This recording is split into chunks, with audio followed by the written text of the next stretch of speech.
Ah, here we are. Here we are on Sunday, Valentine's Day 2021. And I've been thinking very hard. My hobby is semantics. I'm a semanticist. I took my first semantics course from S.I. Hayakawa at San Francisco State, 1959, when I was 15. I've been fascinated by words my whole life. And from 88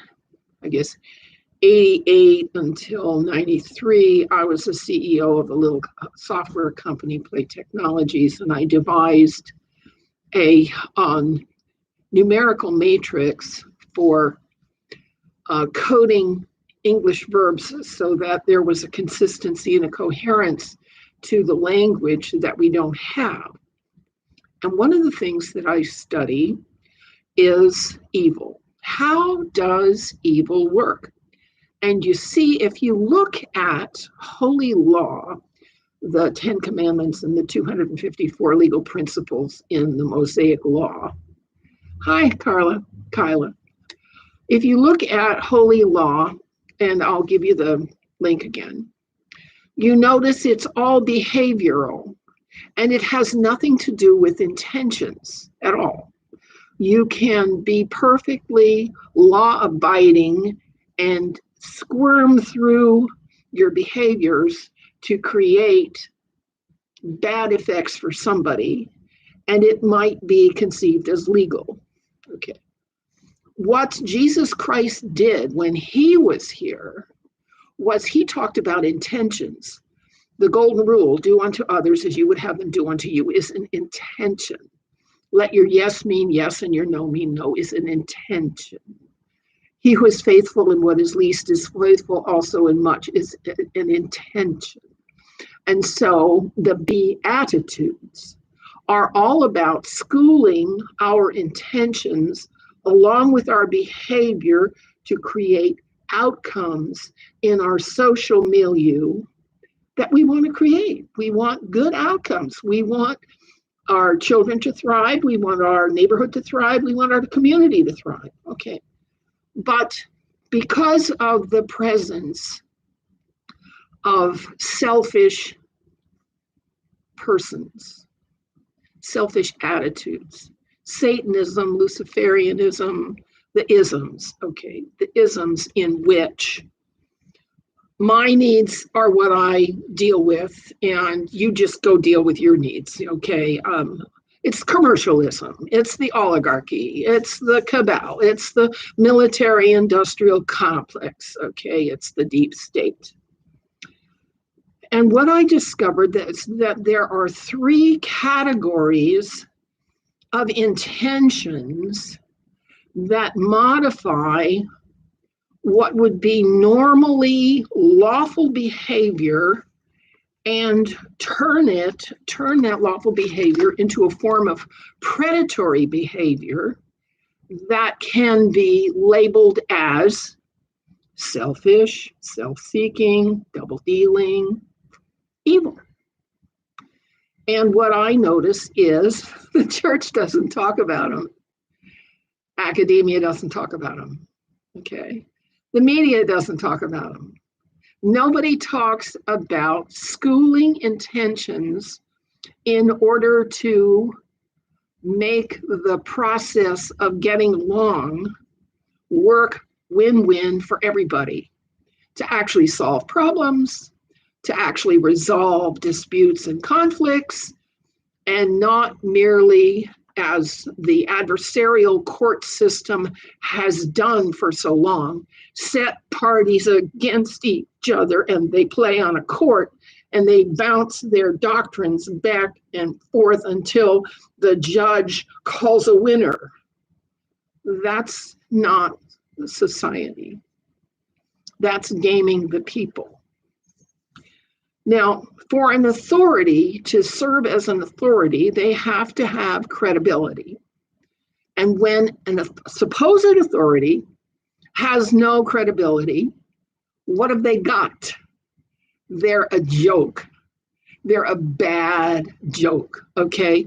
Let's look at some authority figures in the news and think about how most of us are going to respond to these people.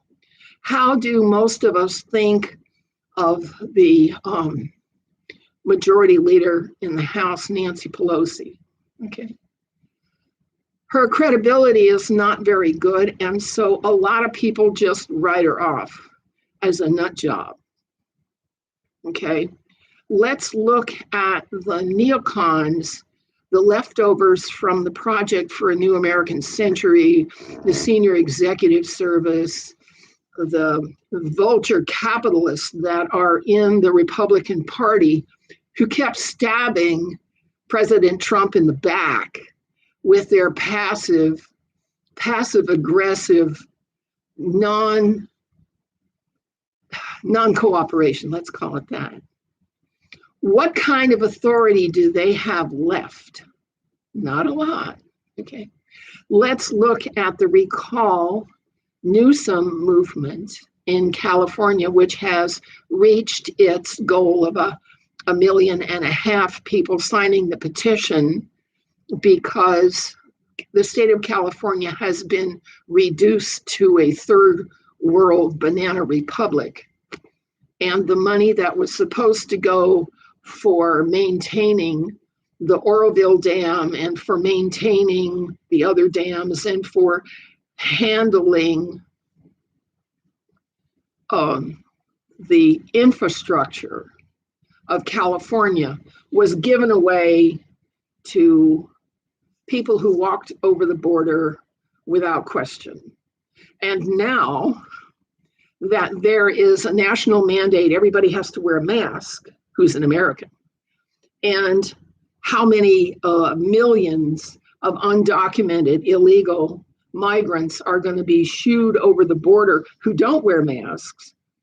What does the mask doctrine have to do with public health? Okay, so the credibility of the people who are creating these shutdowns and these rules about distancing and mask wearing, their credibility is going down the toilet. I will give you a link to the testimony of an immunologist about the status of the pandemic virus, okay, which does leave CDC with very little credibility. Now, when a leading agency loses their credibility, what do the people do? The people observe and respond to their own personal interests, because the authority is obviously either stupid, wrong, misled, or bribed or something. You know, the authority is corrupted. So the people do what they believe or think or know in order to respond to what's coming in the world. So what I wanted to do today, to have us think about how the authorities in the political domain have compromised their behavior by pretending to go through rule of law, but by violating the intent to create good outcomes for the people. Okay, the first three concepts I want to look at are treachery, foolery, and fakery. Treachery is treating a wish as if it were a fact. It's saying that you stand for something while you stand for something else. It's hypocrisy, all right? And what we have in the political dimension are politicians who stand up and talk about these nice generalizations and about their goals and about this program and that program. But what they don't talk about is how the program, this program or that program process gets to the outcome that they have vested in. The outcome being the thriving and the safety of the people in the country. All right, they're not talking about the causes and effects of the outcomes that their policies are producing. The second concept, intentional concept I wanted to look at is to rob Peter to pay Paul. How does that occur in our society? Well, I have some words that describe it. Usury, to exploit. Slavery, to enslave. Bribery, to bribe. Piracy, to rob. You see, socialism is a form of robbing Peter to pay Paul, so that Peter gives up working because he can't keep anything that he works for, and Paul just squanders what he gets because he doesn't intend to work in the first place anyway. All right. And so the Marxist, Leninist, socialist, communist, leftist movement is all about getting something for nothing. Look for that. Look for that and talk to your children about that, wanting to get something for nothing. Okay. The third concept is to play both ends against the middle. Okay. And in Islam, this is called jihad. All right. And it utilizes perfidy, which is a form of treachery that would misquote or fabricate or confabulate or fib or lie or express a wish in order to assert the claim that your wish is true. All right. There's perjury, there's mockery, and there's libel and slander. Okay. And these practices completely take over not only the media, but the entertainment system. All right.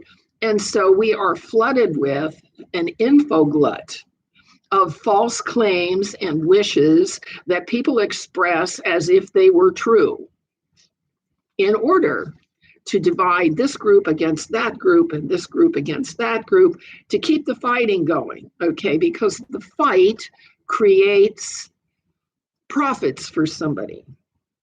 All right. Divide and conquer is all about robbing Peter to pay Paul. I want you to look for these intentions and the behaviors they create in the public sphere. And these intentions are not spoken to by the church or education or the media at all. The ideals of honesty and truth-telling and constancy and fidelity and loyalty and decency and, are not taught to our children anymore. The vocabulary they get is a list of definitions of abstract concepts that they have to be able to regurgitate in a standardized test. And that's what Common Core does to our children. Rob them of the verbs they need to describe the method of solving problems and the method of disarming harmful intentions at the source. You see, we still, despite all of our fancy technology, have a lot to learn. And of the academic disciplines that we confront all teach wishes as facts, okay? Astronomy teaches the wish that the moon were 226,000 miles away, and the wish that the sun were 93 million miles away. And geography teaches the wish that the earth is a spinning ball. And economics teaches a lot of things, but the three laws of thermodynamics don't get covered. You can't win, you can't break even, and they won't let you quit the game. Those are the real economic rules that are not spoken to, all right? So our academics are wishing in our faces without the methods and the processes to fulfill the wishes that they speak. And the same with our government. And the same looks as if the military is not going to deal with the international election rigging carried on by China, Germany, and I think it was Serbia or Spain, okay, against the election of the United States. Neither the Department of Defense nor the military is taking any steps to correct that rigged election. So I'm very disappointed that they don't seem to be having an intention to correct matters either. What are you going to do? We talk about it. We talk about what is not working, what is not producing the outcomes that we want to see in our society. Hopefully, the younger generation is going to start noticing that there are big holes in the fabric of information. There are myths and fables in the fabric of information that replace what is actually true. If you're following the mud flood and New Earth and the alternative chronology and alternative anthropology, you're finding out that our history is actually a joke because our history has no credibility, our politics has no credibility, our Center for Disease Control has no credibility, our USDA has no credibility, and we have to take the reins of information by ourselves and grapple with this problem. We can't let it go because it'll get us. Okay? So this has been Emily Windsor Craig, and I hope you found this entertaining or at least a new idea. And subscribe or hit the bell or whatever you want to do. And when I further my studies, I'll let you know. Bye-bye.